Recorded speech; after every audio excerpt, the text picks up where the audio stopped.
rekonandondonianao efa niandry ela tao sangidy naleko esamy amin'izao tonga mba hiavana ampiseo fitiavana izao angatsy mananamana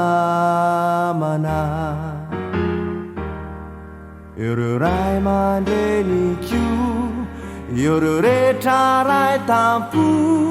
reo sakaizako zay naterako toa ampy aireo ampitsy ampitoreo sao ianao ndraino hanelingelineo toa ampy aireo ampitsy ampitoreo sao ianao ndraino hanelingelineo saingy nofinofiany airambola eto antany tsy azo ianterana raha izany ao ny fahafatesana ny fisarahan-toerana ny toky fitaka tsy ferana de vo tena tsapako nanenenako ampo zay rehetra efa vita teo aloha ety zao namitatena to mahantra maonena nananao taloha fa lasa mosarena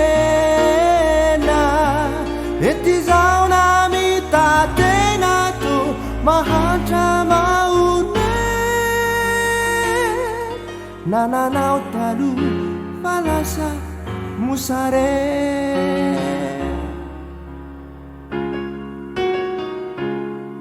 rekonandondonianao efa niandry ela tao mandrosoa ty ampoko izao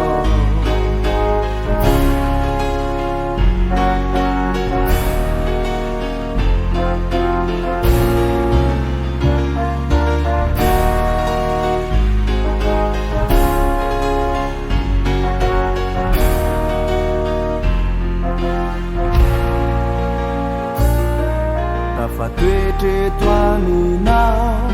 ny fiainako izao velokira mpifalina vaovao ka nandao iserana ireo sakaiza siavana